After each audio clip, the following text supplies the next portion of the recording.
সালটা 2006। খোদাই কার্নেলে ঘটে যায় এক ভয়ঙ্কর দুর্ঘটনা, যে ঘটনার মাধ্যমে পুরো পৃথিবী জানতে পারে এই স্বার্থপর পৃথিবীতেও কিছু নিঃস্বার্থ বন্ধু রয়েছে, যারা নিজের জীবন বাজি রেখে বন্ধুর জীবন বাঁচাতেও কার্পণ্য করে না। আর এই ঘটনার উপরেই তৈরি হয়েছে মালায়ামা ইন্ডাস্ট্রিতে এবছরের ছবি মানজুমেল বয়েস, যে ছবিতে দেখা যায় 11 জন বন্ধু মিলে একটি ট্রিপে যায় খোদাই কার্নেলে। আর খোদাই কার্নেলের এই ট্রিপে গিয়ে তারা গুহা ক্যাপস নামে একটি গুহায় প্রবেশ করে এবং সেখানেই ঘটে এই ভয়ঙ্কর দুর্ঘটনা। তাদের মধ্যে একজন পড়ে যায় গর্তে, যে গর্ত যেন তেন গর্ত নয়, যে গর্তের গভীরতা ছিল প্রায় 900 মিটারের বেশি। লোকমুখে শোনা যায় এই গর্তকে মানুষজন ডেভিল কিচেন অর্থাৎ শয়তানের রান্নাঘর বলে ডাকে। কি ঘটেছিল তাদের সাথে সেই গুহায়, কিংবা কেনই বা এই গর্তকে শয়তানের রান্নাঘর বলে ডাকা হয়, আজ সবই জানবো এই ছবির গল্পে। এই গল্প যেন তেন গল্প নয়, এক বাস্তব ঘটনা, যে ঘটনা আপনাদেরকে কাঁদাবে, আপনাদের ভিতরকে নাড়িয়ে দেবে। তাহলে চলুন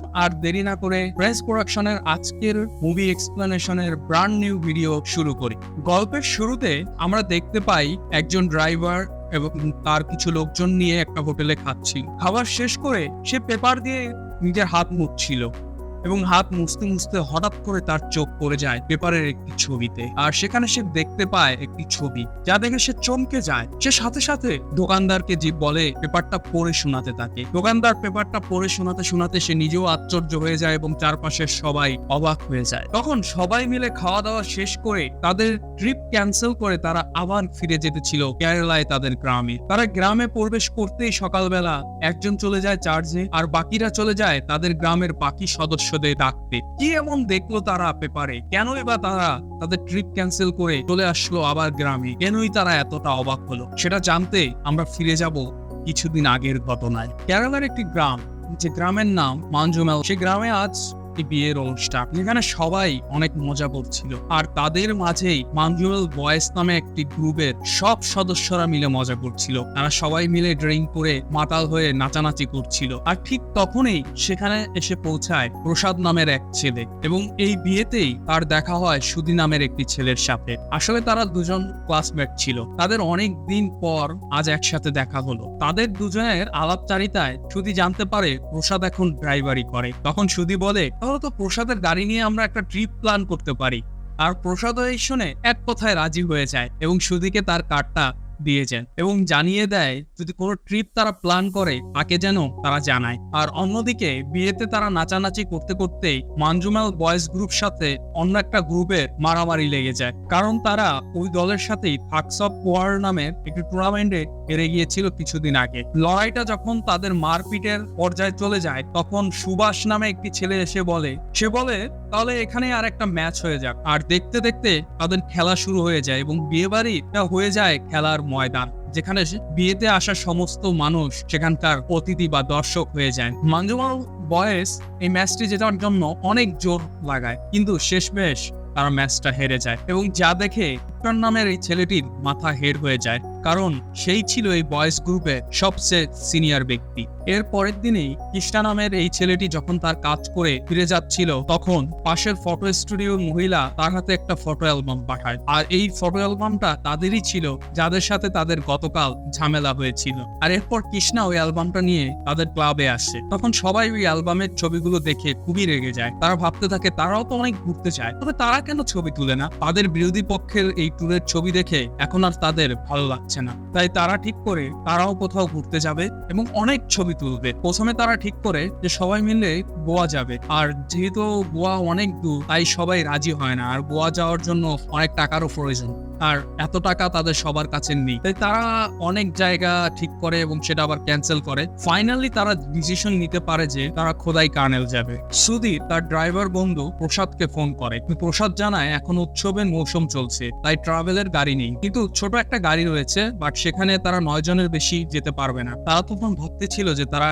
কাকে রেখে কাকে নিবে বা কাকে বাদ দিবে। এসব শুনে সুভাষ তখন বলে যে সে যেতে পারবে না, কারণ সুভাষকে তার দিদিমার বাড়ি যেতে হবে। মুখে কথা বললেও সুভাষ যে টাকার সমস্যার কারণে তাদের সাথে যাচ্ছে না এটা উপপ্রাণ ভালো করেই বুঝতে পারে। ফাইনালি তারা 9 জন মিলে ট্রিপের দিন ঠিক করে, কিন্তু ট্রিপের দিন একজন ছেলে হঠাৎ করেই জানায় যে তার কাজ থাকায় সে যেতে পারবে না। তখন উপপ্রাণ বলে তাহলে আমরা সুভাষকে নিয়ে যাব। উপপ্রাণ তখন সুভাষকে নিতে যায় এবং সুভাষকে বলে যে টাকা পয়সা নিয়ে কোনো চিন্তা করতে না। আসলে উপপ্রাণ সবার মাঝে সুভাষকে একটু বেশি ভালোবাসে, আর সুভাষের মাও উপপ্রাণের ভরসায় সুভাষকে তাদের সাথে যেতে দেয়। এরপর তারা সবাই মিলে রওনা দেয় খোদাই টানেলের উদ্দেশ্যে। তারা রাস্তায় অনেক হইহুল্লোড় করে এবং এক জায়গায় নেমে খাবার খেয়ে ওই জায়গারই একটি মন্দির পরিদর্শন করে তারা, এবং সাথে ওইখান থেকে একটা তারা গানের ক্যাসেট কিনে নেয় এবং যে ক্যাসেটটি ছিল কমল হাসানের গুনা মুভির ক্যাসেট। এরপর তারা ফাইনালি এসে পৌঁছায় তাদের গন্তব্য, আর সেটা হচ্ছে খোদাই টানেল। সেখানে তারা অনেক ঘোরাঘুরি করে এবং অনেক ছবি তোলে, অনেক মজা করে তারা দিনটি কাটায় এবং সবশেষে তাদের আজ ফিরে আসার পালা। রওনা দেবার সময় শুধু হঠাৎ করেই বলে উঠেছে তারা তো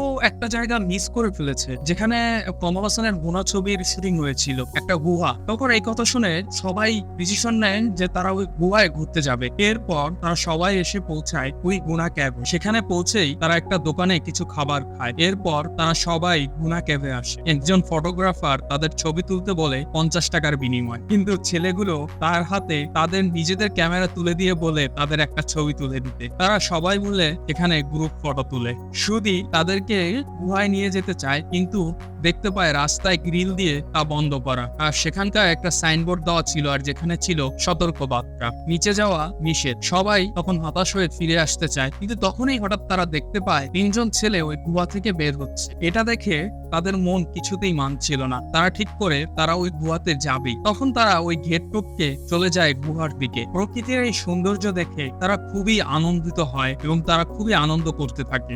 তারা অনেক আনন্দের সাথে গুহাটাকে খুব সুন্দর করে দেখছিল এবং তারা দেখতে পায় অনেকেই এই গুহায় এসে তাদের নাম লিখে গিয়েছে। তৃষ্ণা তখন সেখানে একটা রঙের কৌটা পায় এবং তারা ঠিক করে যে তারাও এই পাথরে মানজুমাল বয়েস কথাটা লিখে। এদিকে সুভাষটা নিচে ছবি তুলছিল।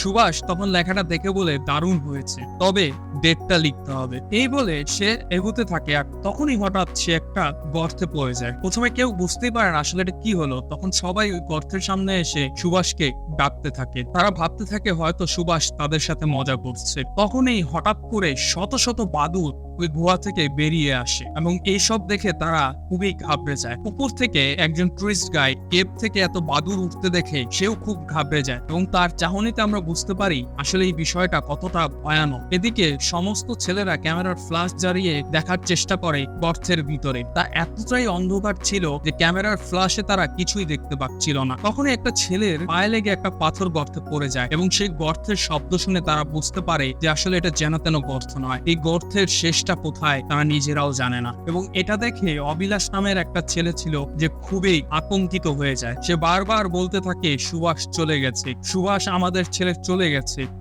এইসব কথা সে বলতে বলতে সে নিজেও ওই গর্তের দিকে এগুতে থাকে। এসব দেখে সবাই বলে তাকে এখান থেকে নিয়ে যেতে, না হয় সেও এই গর্তে ঝাঁপ দিবে। সিজু নামের এই ছেলেটি তাকে নিয়ে গুহা থেকে বেরিয়ে আসে, আর তখন টুরিস্ট গাইড ওই জায়গায় এসে পৌঁছালে তাদেরকে জিজ্ঞেস করে কি হয়েছে।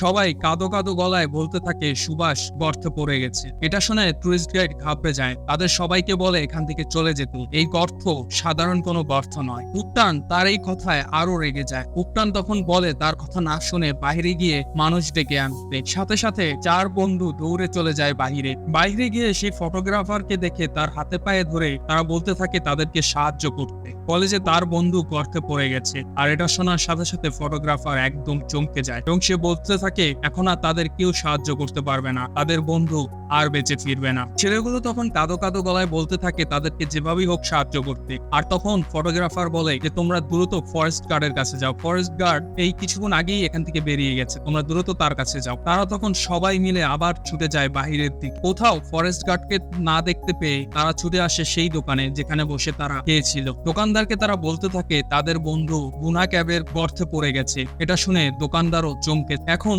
সাহায্য যে কোনো লাভ নেই, যত তাড়াতাড়ি সম্ভব তাদেরকে গ্রামে ফিরে যেতে বল, এখানে থাকলে তারা অনেক ধরনের ঝামেলায় পড়বে। তবে ছেলেগুলো তাদের বন্ধুকে ছেড়ে কিভাবে যাবে, তারা বারবার অনেক অনুরোধ করতে থাকে। তখন ওই দোকানদারের মেয়ে বলে আপনারা তো পুলিশ স্টেশনে যেতে পারেন, তাহলে পুলিশ স্টেশনে চলে যান দ্রুত। অনিল নামের ছেলেটি তখন ওখানেই থাকে আর বাকি 3 জন চলে যায় তাদের গাড়ির দিকে। তারা প্রসাদকে বলতে থাকে সোজা পুলিশ স্টেশনের দিকে যেতে। সুভাষ গর্তে পড়ে গেছে। তারা সাথে সাথে বেরিয়ে যায় থানার উদ্দেশ্যে। অন্যদিকে অনিল ওই দোকানদারকে তার সাথে গুহায় যেতে বলে। অনিল তাড়াতাড়ি তাকে নিয়ে গুহায় যায়, আর অন্যদিকে সিজু অবিনাশকে বসিয়ে রেখে সেও গুহায় চলে আসে। ওই দোকানদার গুহায় এসেই প্রথমে সবাইকে ওই গর্তের সামনে থেকে সরে যেতে বলে। তিনি বলে, এই জায়গাটাকে তোমরা যেমন ভাবছো আসলে এই জায়গাটা ওরকম না, এই জায়গাটা অনেক ভয়ঙ্কর। দেখতে দেখতেই আকাশে ঘন কালো মেঘে ঢেকে যায় চারদিক, আর বৃষ্টি শুরু হয় তখনই। আর এই বৃষ্টির মাঝেই পাহাড়ি রাস্তায় গাড়ি চালিয়ে প্রসাদরা এসে পৌঁছায় পুলিশ স্টেশন।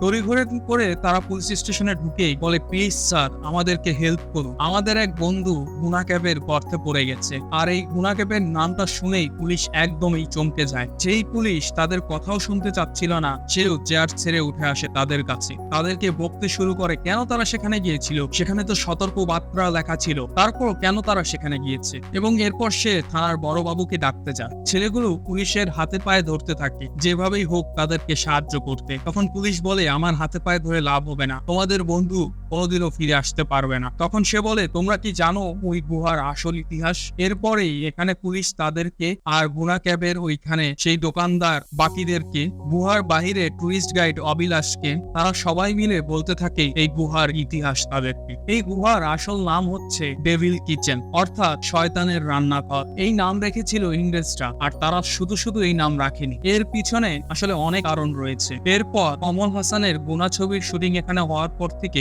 এই জায়গার নাম হয়েছে গুনা ক্যাব। স্বাধীনতার পর থেকে আজ পর্যন্ত এই গর্তে 13 জন পড়েছে, যাদের কেউকে বাঁচানো সম্ভব হয়নি, এবং কি তাদের বডিটা পর্যন্ত খুঁজে পাওয়া যায়নি। এই গর্ত কম করে হলেও 900 মিটারের বেশি গভীর। খোদাই কার্নেলের সবচেয়ে উঁচু পাহাড়ের উচ্চতা যত বেশি, তার চেয়েও এই গর্তের গভীরতা বেশি, যেখানে না পৌঁছায় কোনো আলো, না পৌঁছায় কোনো বাতাস। 10 বছর আগে এই গর্তে যে পড়েছিল শেষবারের মতন, সে ছিল সেন্ট্রাল মিনিস্টারের আত্মীয়। দেশের সবচেয়ে বড় ফোর্স এসেছিল এখানে রেস্কিউ মিশনের জন্য, কিন্তু সবাই ব্যর্থ হয়েছে, এবং কি তারা 15 লাখ টাকা পুরস্কার ঘোষণা করেছিল যদি কেউ একটা হার এনে দিতে পারে তার শেষ কার্য সম্পাদন করার জন্য। এই গ্রামের প্রায় সবাই টাকা পাগল, কিন্তু তারপরও কেউ ওই গর্তে যাওয়া সাহস করেনি, কারণ সবাই জানে এই গর্ত আসলে কতটা ভয়ঙ্কর। সে তো সেন্ট্রাল মিনিস্টারের আত্মীয় ছিল, আর তোমরা কেরালা থেকে আসা সাধারণ কিছু টুরিস্ট, তোমরা তাকে কি করে বাঁচাবে? এইসব ইতিহাস শুনে সবাই ভয় আরো যেন বেড়ে যেতে থাকে, আরো বেশি দুশ্চিন্তা করতে থাকে তাদের বন্ধু সুভাষের জন্য। এদিকে থানার বড়বাবু এসে প্রসাদদেরকেই মারতে শুরু করে, আর বলতে থাকে তারাই হয়তো ভুলিয়ে ভালিয়ে তার বন্ধুকে এখানে এনে গর্তে ফেলে মেরে ফেলেছে। বড়বাবু তাদের উপরে এফআইআর লিখতে বলে। প্রসাদরা পুলিশকে অনেকভাবে বোঝানোর চেষ্টা করে, কিন্তু পুলিশ তাদের কোনো কথাই শুনতে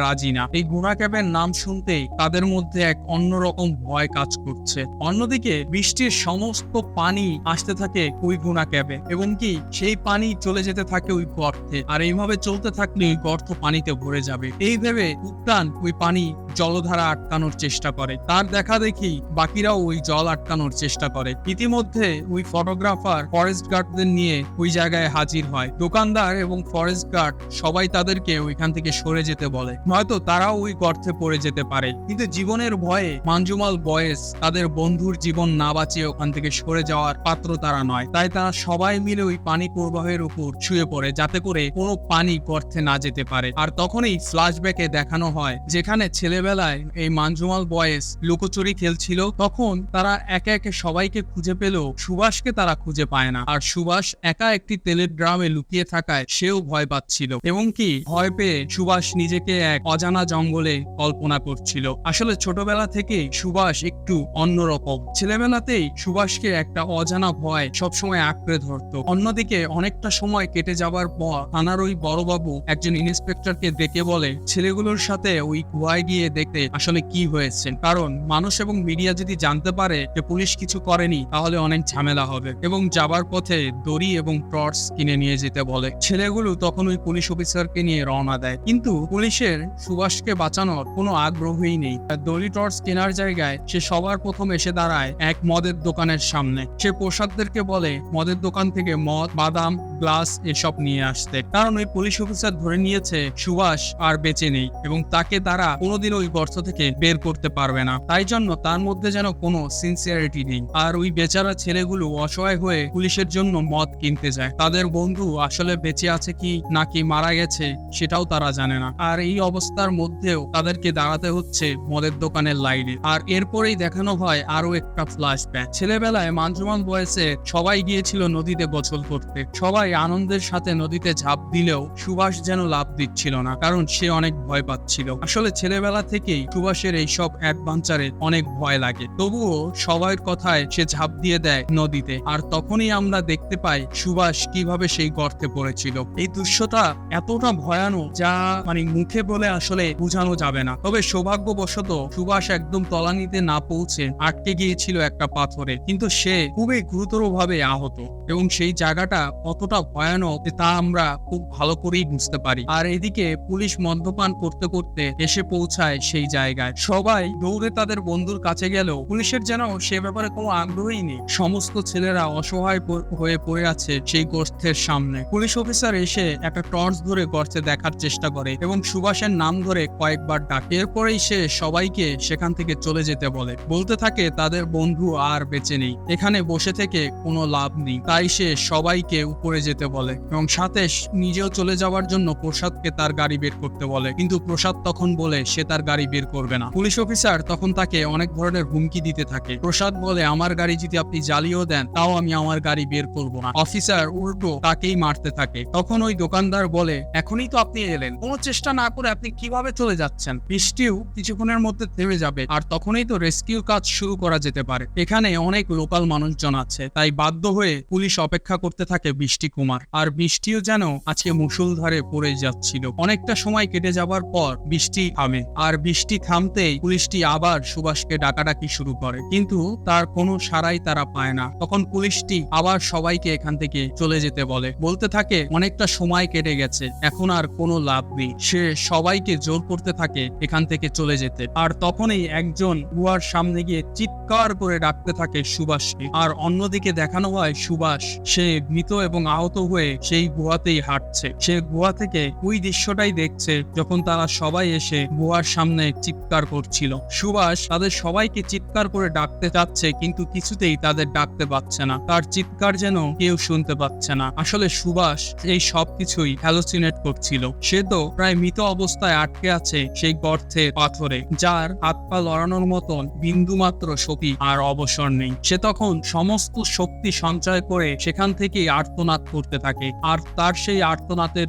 শব্দ মলিন হয়ে ভেসে আসে গর্তের সামনে থাকা তার বন্ধুদের কাছে। তখন সবাই তাকে ডাকতে থাকে, আর সুভাষও কোনো কথা বলতে না পারলেও জোরে জোরে আর্তনাদ করতে থাকে। আর এবার গর্তের সামনে থাকা সবাই আর ওই আর্তনাদ শুনতে পায়। আর তখন সমস্ত বন্ধুর মনে এক আশার আলো জেগে ওঠে। তাদের বন্ধু মারা যায়নি, এখনো জীবিত আছে। সাথে সেখানে থাকা বাকি সবাই অবাক হয়ে যায়। তারা যেন বিশ্বাসই করতে পারছে না এই ডেভিল কিচেনেও কেউ জীবিত অবস্থায় আছে। এরপর রেস্কিউ টিমকে খবর দেওয়া হয়। অনেকটা সময় কেটে যাবার পর সেখানে এসে পৌঁছায় ফরেস্ট অফিসার এবং রেস্কিউ টিম। এরপরে রেস্কিউ টিম ওই গর্তে দড়ি ফেলতে শুরু করে। অনেকটা সময় কেটে গেলেও কেউ এই গর্তে এখনো নামেনি। এটা দেখে ছেলেরা চুপ করে থাকতে পারে না। তখন সিজু অফিসারের কাছে এসে বলে, স্যার অনেকটা সময় কেটে গিয়েছে, সুভাষ ওখানে মারা যেতে পারে, তাড়াতাড়ি আপনি কাউকে নিচে পাঠান। অফিসাররা তখন তার উপরই চেপে যায় এবং চিল্লাপাল্লা করতে থাকতে তাকে শিখাতে হবে না যে তারা কিভাবে কাজ করবে। তখন ওই ফটোগ্রাফার বলে এই গর্তটা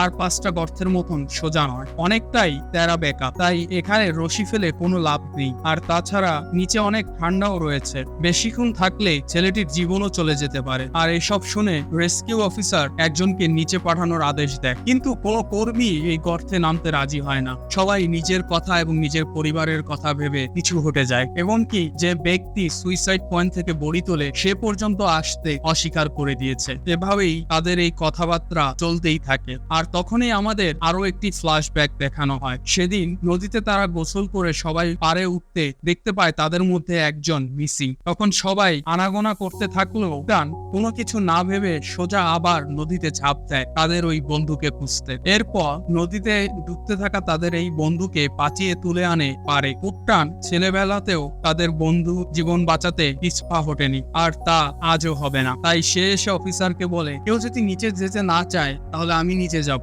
অফিসার তাকে ধমক দিয়ে বসতে বলে। তখন উকরান বলে, স্যার আপনারা অনেকক্ষণ ধরে চেষ্টা করছেন, কেউ তো নিচে যেতে চাচ্ছে না, আর এখন আমি পিছপা হটবো না, আমি প্রবেশ করবো এই ঘর। তখন অফিসার তাকে ভয় দেখাতে থাকে, বলতে থাকে হিরো হওয়ার কোনো দরকার নেই, তারা ট্রেনিং প্রাপ্ত, এমনকি যে সুইসাইড পয়েন্ট থেকে লাস্ট স্কুলে সে পর্যন্ত যেতে চাচ্ছে না, আর তুমি নিচে নামার কথা বলছো। আর তখনই ওই দোকানদার বলে, স্যার আপনি কেন তাকে ভয় দেখাচ্ছেন, কেউ নামতে চাচ্ছে না, গর্ত থেকে তাকে বাঁচানো আপনাদের ডিউটি, তবে আপনারা কেউ সেটা করছেন না, আর এখন যখন সে নামতে চাচ্ছে তাকেও নামতে দিচ্ছেন না কেন? গ্রামবাসীর উপস্থিতি এবং দোকানদারের কথা শুনে ফরেস্ট অফিসার বলে যে তুমি নিচে যেতে চাচ্ছ, নিচে যাওয়াটা কিন্তু অনেক রিস্কি, তুমি ভেবেচিন্তে কথাটা বলছো তো? সুধি তখন উকরানকে জিজ্ঞেস করে, নিচে যাওয়াটা অনেক রিস্কি ভাই, তুই ভেবেচিন্তে কথাটা বলছিস তো? উকরান বলে, তুই বলে কি করতি? সুধি কিছুক্ষণ চুপ থেকে বলে, তুই নিচে না গেলে আমি যেতাম। বন্ধুকে বাঁচানোর জন্য তারা সবাই একদমই মরিয়া, এবং সর্বশেষে শুরু হয় রেস্কিউ মিশন। উকরান নিচে যেতে থাকে, উকরানের গায়ে দড়ি বেঁধে নামানো হয় সেই গর্তে। গর্তে প্রবেশ করতেই উকরান দেখতে পায় এই গর্ত যেন সাধারণ কোনো গর্ত নয়। এই গর্তের রাস্তা খুবই সরু, এবং রাস্তায় রয়েছে অসংখ্য বড় বড় পাথরের বাধা। পাথর দিয়ে তৈরিকৃত এই গর্তে খুবই কম জায়গা রয়েছে মানুষ যাবার, এবং সুভাষ কতটা ভয়ঙ্কর ভাবে এই গর্তে পড়েছে সেটাও সে তখন বুঝতে পারে। জায়গাটা এতটাই ভয়ঙ্কর যে দৃশ্যটা যখন দেখছিলাম তখনও ভিতরটা কেঁপে উঠছিল। আর সুভাষ তো ছোটবেলা থেকে অনেকটা ভীতু, তো তার জন্য এই কয়েক ঘন্টা এই গর্তে থাকাটা কতটা ভয়ঙ্কর ছিল তা আমাদের দেখে ভাবা অনেকটা মুশকিল। যাই হোক, এভাবেই অনেক কষ্ট করে উকরান নিচে আসতে থাকে, আর তখন হঠাৎই দড়ি শেষ হয়ে যায়। উকরান তাদেরকে দড়ি ছাড়তে বলে, আর তখন সে জানতে পারে যে আসলে দড়ি শেষ হয়ে গেছে। সে তখন চিৎকার করে বলে আরো দড়ি জোড়া দিতে, তবে ফরেস্ট অফিসার এই কাজটা করতে নারাজ, কারণ অলরেডি উকরান 125 ফিটেরও বেশি নিচে নেমেছে, আর এর চেয়ে বেশি নিচে নামালে উকরানের জীবনের ঝুঁকি রয়েছে। বাতাস কম থাকায় শ্বাসকষ্টে তারও মৃত্যু ঘটতে পারে, যা শুনে বাকি বন্ধুরা আরো বেশি ঘাবড়ে যায়। তখন ওই গ্রামের একজন লোক বলতে থাকে, চিন্তা করো না, ঈশ্বরের কৃপায় আজ অনেক বৃষ্টি হয়েছে, আর সেই বৃষ্টির জল গিয়েছে ওই গর্তে, আর তার সাথে গিয়েছে অনেক বাতাস। তবে ফরেস্ট অফিসার কোনোভাবেই আরো একজনের রিস্ক নিতে চায় না, তাই তারা উকরানকে আবার উপরে তুলতে শুরু করে। উকরান চিৎকার করে তাদেরকে বলতে থাকে তাকে উপরে না উঠাতে, দড়ি জোড়া দিয়ে তাকে আরেকটু নিচে নামাতে। সে এখনো সুভাষের গলা স্পষ্ট ভাবে শুনতে পাচ্ছে, কিন্তু কেউ তার কোনো কথা শুনে না, আর তাকে উপরের দিকে উঠাতে থাকে। আর তখন কোনো উপায় না পেয়ে উকরান বলে, যদি তাকে উপরে উঠানোর চেষ্টা করে তাহলে সেও দড়ি খুলে নিচে পড়ে যাবে, এত দূর এসে সে তার বন্ধুকে ছেড়ে যেতে পারবে না। আর উকরানের এই কথা শুনে ফরেস্ট অফিসার দড়ি জোড়া দিতে বাধ্য হয়, আর এভাবেই আরো অনেকটা নিচে নামানো হয় উকরানকে। অনেক কষ্ট করে অনেক নিচে নামতে নামতে হঠাৎই উকরানের চোখে পড়ে সুভাষ, যে গুরুতর জখম অবস্থায় পড়ে আছে একটি পাথরের উপর। সুভাষকে দেখে সে তাড়াতাড়ি করে কোনোভাবে চলে আসে একবারে সুভাষের কাছে। সে চিৎকার করে উপরে সবাইকে জানায় সুভাষ দড়ি ধরে আসতে পারবে না, তাই তাকে দড়ি দিয়ে তার সাথে কোনোভাবে বেঁধে নেয়। আর তখন সে সুভাষকে তুলতে গেলে সুভাষ তার গলা চেপে ধরে এবং জিজ্ঞেস করে, কে তুমি, কেন এসেছো এখানে? আসলে সুভাষ এতটা নিচে পড়ে এতটা সময় এখানে কাটিয়ে অনেকটা ট্রমাটাইজ হয়ে আছে, সে সবকিছুই হ্যালোসিনেট করছে। তার এইভাবে গলা চেপে ধরায় তারা দুজনেই সেই পাথর থেকে আরো নিচে পড়তে থাকে। আর এভাবেই হঠাৎ করে সেই দড়িতে টান লাগায় সমস্ত রেস্কিউ অফিসারের হাত থেকে সেই দড়িটি ছুটে যেতে থাকে, আর তখনই সেই বন্ধুরা এসে সেই দড়িটিকে টেনে ধরে, আর তারা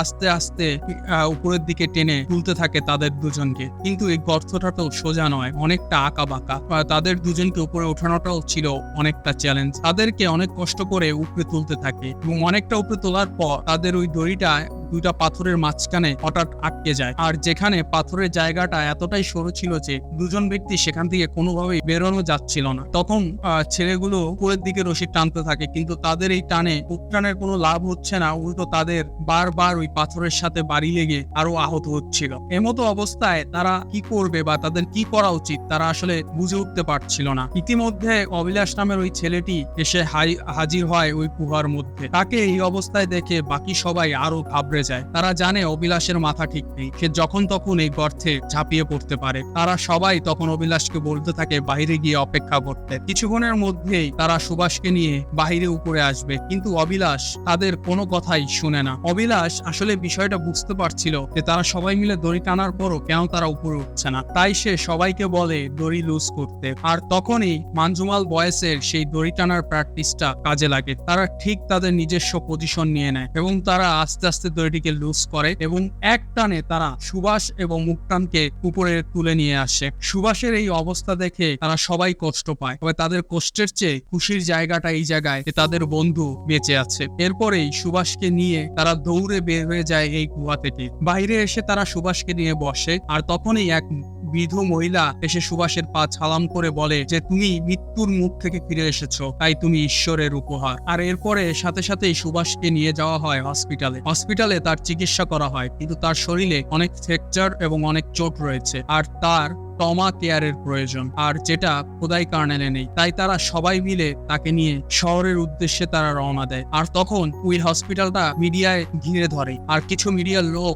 উপটানকে তখন একটা ইন্টারভিউ দিতে বলে। তার কাছে জানতে চায় কিভাবে সে তার জীবন বাঁচিয়ে রেখে তার বন্ধুকে বাঁচিয়েছে। কিন্তু উপটানের কাছে সবচেয়ে বড় গুরুত্বপূর্ণ বিষয় হচ্ছে বর্তমানে সুভাষের চিকিৎসা, আর তাই সে ইন্টারভিউ দিতে রাজি হয় না। সোজা বেরিয়ে যায় কেরালায় তাদের গ্রামের উদ্দেশ্যে। এখানে চাইলেই সুভাষ ইন্টারভিউ দিয়ে রাতারাতি অনেক ফেমাস হয়ে যেতে পারে, কিন্তু এখানে উপটানের কাছে তার বন্ধুর জীবন অনেক গুরুত্বপূর্ণ। এরপর তারা এসে সুভাষকে হসপিটালে ভর্তি করে। সুভাষের মা এসে ছেলের এমন হাল দেখে সে উপটানকেই দোষ দিতে থাকে, কারণ সেই সুভাষকে ডেকে নিয়ে গিয়েছিল বাড়ি থেকে, আর তার ভরসায় তার মা সুভাষকে ছেড়েছিল। সুভাষের মা তখন তাকে অনেক আবল তাবল বলতে থাকে, তোমার অনেক বয়স হয়ে গেছে, তুমি বিয়ে করে সংসার করার চাইতে তুমি এই ছেলেগুলার জীবন নষ্ট করছো কেন। উপটান সমস্ত দায় নিজের উপর নিলেও সে একবারও মুখ ফুটে বলে না সেই আসলে সুভাষকে গর্ত থেকে বাঁচিয়ে তুলেছে। কৃষ্ণা তাদের ক্যামেরাটা দিয়ে যায় ওই স্টুডিওতে তাদের ট্যুরের ছবিগুলো বের করার জন্য। সিজুও তার কাজে যুক্ত হয়ে গিয়েছে। এভাবে একে একেই সবাই তাদের স্বাভাবিক জীবনে ফিরে গিয়েছে, কিন্তু সুভাষ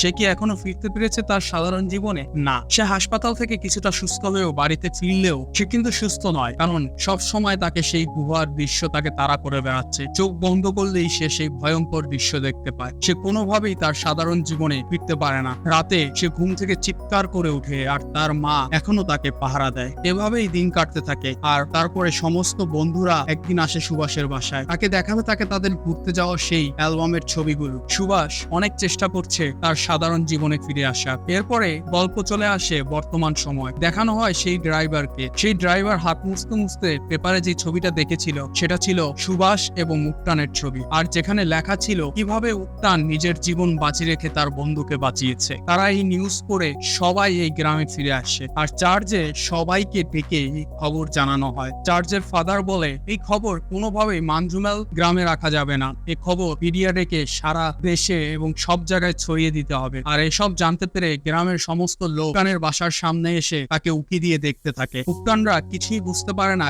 কেন তারা এমন করছে। আর তখন সুভাষের মাও সেখানে আসে, কান্না করে তখন সে উপটানের কাছে ক্ষমা চায়। সে না বুঝে কত কিছুই না তাকে বলেছে। ছেলের জীবন বাঁচানোর জন্য তাকে ধন্যবাদও জানায়। আর উপটানও ফাইনালি তার গিল্ড থেকে বাইরে বের হয়ে আসতে পারছে। আজ উপটানের এই সাহসিকতার পরিচয় পুরো গ্রাম পেয়ে গেছে। এরপরেও আরো কিছুদিন কেটে যায়। দেখানো হয় গুনা কেপের ওই গর্তটি ফরেস্ট অফিসাররা চিরতরের জন্য সিলগারা করে দিচ্ছে, যাতে কোনোভাবেই ওটার ভিতরে আর কেউ না পড়ে। তবে গুনা কেপ আজও সেই আগের মতোই মায়াবী, সৌন্দর্যময় এবং ভয়ঙ্কর। আর যেই গুহাতেই রয়েছে শত শত মানুষের স্মৃতি, আর সেখানেই রয়েছে মানজুমাল বয়েসের স্মৃতি। আর এখানেই এই মুভির শেষ হয়। আর এই মুভি শেষেই দেখানো হয় রিয়েল লাইফের সেই মানজুমাল বয়েসদের তাদের ট্যুরের সেই ছবিগুলোকে। আর এখানে বলে রাখি উপটানের ভালো নাম সিজু ডেভিড। আর 2008 সালে সিজু ডেভিডকে তার এই স্বার্থহীন ভাবে বন্ধুর জীবন বাঁচানোর জন্য জীবন রক্ষা পদক দিয়ে তাকে সম্মান জানানো হয়। তো আজকে এ পর্যন্তই। দেখা হবে আবারও নতুন কোনো এক্সপ্লেনেশন ভিডিও নিয়ে আপনাদের সাথে। চ্যানেলে যদি নতুন হয়ে থাকেন অবশ্যই সাবস্ক্রাইব করুন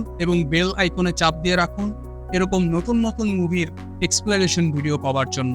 আর অবশ্যই এক্সপ্লেনেশনটা কেমন লাগলো সেটা কমেন্ট বক্সে জানান, এবং নেক্সট কোন মুভির এক্সপ্লেনেশন চাচ্ছেন বাংলায় সেটাও জানান। সবাইকে ধন্যবাদ।